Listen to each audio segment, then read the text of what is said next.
Vous comprenez? Il ne faut pas dire des choses, accuser les gens à toi à travers, nous accuser. Non, il faut comprendre. Ce n'est pas nous. C'est l'Esprit de Dieu qui est en nous, qui travaille. C'est l'Esprit. C'est le pouvoir. C'est Dieu qui nous ordonne. C'est lui. Moi, je ne voulais pas faire cette vidéo très tôt ce matin. Mais c'est l'Esprit. C'est l'Esprit de Dieu. Il dit, lutte jusqu'à la mort pour la vérité. Et le Seigneur Dieu combattra pour toi. Ne sois pas courageux en parole. Vous avez vu, non? Mais paresseux et négligent dans tes actes. L'Éternel nous dit qu'on ne doit pas être paresseux et négligent dans nos actes. Donc démontrons. Vivons selon le Torah, vivons selon la loi, les lois et les commandements de l'Éternel. Ne sois pas un lion avec ta famille et un lâche avec tes serviteurs. N'ouvre pas la main pour prendre et ne la ferme pas quand il s'agit de rendre. Vous avez vu? Et c'est ce que beaucoup de nos frères font. Ils prennent, ils vont passer quelque chose et après, ils ne veulent plus. Ou bien ils vont demander et après ils refusent. Ils ne reconnaissent même plus. Alors maintenant, comme c'est la fête, on veut partager, on veut rappeler les frères et sœurs sur quelques lois. C'est important pour qu'on le sache. Ok. Et je vais commencer avec le livre des autres. Ok. Je vais commencer avec Exode. Et je vais voir.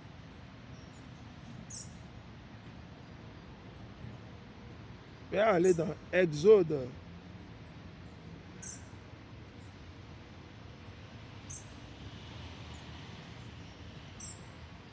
Exode le chapitre 21. On va lire un peu là, un peu ici. Ok. On va partout. On veut toujours expliquer aux gens. Alors on va le lire. Je suis dans Exode le chapitre 21. C'est quelques lois que nous allons lire pour ramener nos frères et sœurs, pour les rappeler. On doit vivre la seule loi majeure abolie par le sang de Hamashiach, abolie, détruite par le sang de Hamashiach, c'est la loi de sacrifice, où on n'a plus besoin de verser le sang des taureaux, des boucs, des moutons, des agneaux, le sang du pigeon sur l'autel, sur le tur. On n'a plus besoin de faire ça à cause de Hamashiach. Il est devenu l'unique et le sacrifice parfait. He's the perfect sacrifice. Cristo es el perfecto sacrificio. Lo que necesitamos los llamados latinos, morenos y nativos indios. Ok. Il dit, Exode 21 et le verset 1. Le Seigneur dit encore, voici les règles que tu présenteras aux Israélites. Ok.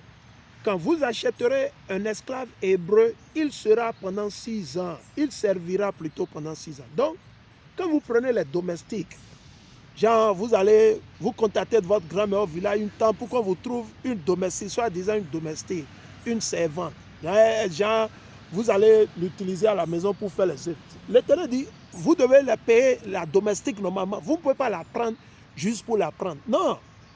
Vous devez la payer, soit l'argent va directement chez son papa ou sa maman, mais la fille aussi ou le monsieur aussi doit avoir une rémunération. Peut-être vous versez la moitié à ses parents, peut-être, et la même. Mais s'il est déjà âgé, qu'il a une famille, qu'il a des enfants et qu'il travaille pour vous, Jean, quand il dit serviteur ou esclave, il dit quelqu'un qui travaille pour vous, c'est lui qui laboure votre champ. Vous êtes allé le chercher au village. Au nord du village, on vous l'a amené pour prendre soin de votre papa, pour prendre soin de votre maman, de vos enfants. Okay? L'Éternel dit ici, il servira pendant 6 ans. Vous l'avez acheté, vous avez négocié, vous avez payé une somme. Il va servir pendant 6 ans. La 7e année, vous devez laisser la personne partir. Donc, supposons que vous avez pris la domestique ou la bonne au nord du Burkina, du Togo, ou bien c'est du Bénin, ou je ne sais pas, ou au Nigeria, et qu'elle est venue vous aider à la maison pour vos courses, les trucs qu'il faut faire. Supposons que vous la prenez en 2020. Si vous la prenez en 2020, selon la loi que nous sommes en train de lire ici, c'est qu'en 2026, vous devez la laisser ou le laisser rentrer chez ses parents ou au village, là où il a quitté, et se reposer 1 an, faire ses propres trucs avant de revenir. Vous avez vu? L'Éternel, il est juste, il est droit. C'est nous les hommes, nous ne sommes pas justes, nous ne sommes pas droits. Vous savez, si vos présidents, vos politiciens gouvernaient avec le Torah, selon le Torah, vous savez, beaucoup de choses vont changer. Vous savez comment nos vies vont changer? Nos vies vont changer. On verra toujours le pouvoir de l'Éternel. On verra toujours l'Éternel à nos côtés. On verra toujours Hamashiach. Imaginez, c'est important. Il dit la 7e année, supposons que vous prenez la domestique dans le mois d'octobre, octobre 2025.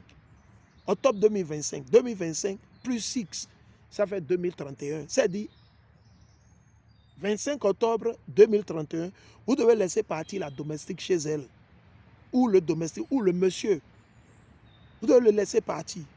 Il doit se reposer. Il doit avoir un sabbat pour le monsieur, ou pour la soeur, ou pour la fille, ou soi-disant la domestique. Mais on ne vous lit pas ces choses à l'église. L'église ne vous enseigne pas ces trucs que nous sommes en train de vous enseigner. Ouais, c'est la différence. La 7e année, il pourra s'en aller librement et il ne devra rien à personne. Vous avez vu? Il vous a déjà servi 6 ans. C'est fini. La personne doit partir. Vous devez libérer la personne à la fin de la 6e année.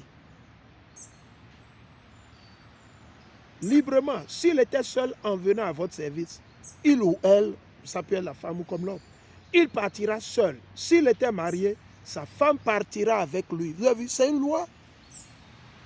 Vous ne pouvez pas dire au mari de partir et la femme de rester. Non. Maintenant, si les deux se comprennent entre leur chef, leur patron et veut rester, il n'y a pas de problème. La loi dit ça aussi. La loi a prévu des dispositions.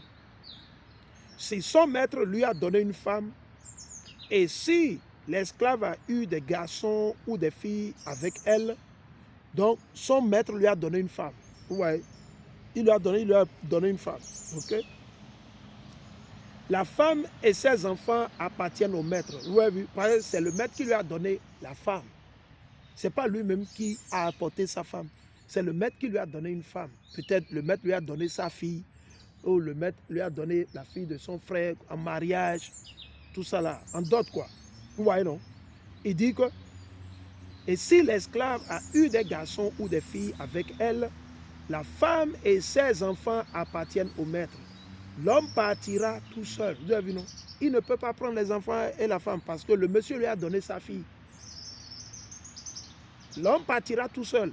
Mais l'esclave déclarera peut-être: j'aime mon maître, ma femme et mes enfants. Je ne veux pas les quitter pour être libre. Donc, la 6e année là, si le monsieur décide, il dit: ah ouais, j'aime ma femme, mon maître et mes enfants. Il ne veut pas laisser sa famille. Tranquille. Ouais, l'Éternel a tout prévu. Il a tout prévu. J'aime mon maître, ma femme et mes enfants. Je ne veux pas les quitter pour être libre. Dans ce cas, son maître se présente devant Dieu. Il place l'homme près de la porte de la maison, auprès du montant de la porte. Là, il lui pèse l'oreille avec un outil pointu. Et là, tonton Jean, il lui pèse l'oreille comme on pèse l'oreille à la fille.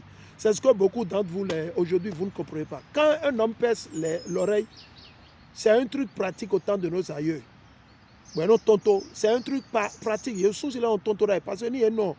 Et quand ils étaient en esclavage, quand ils restent, ils vont travailler pour les gens. Et quand finissent, leur propriétaire leur donne une fille comme leur femme, leur fille ou bien leur cousine ou leur soeur ou quoi c'est.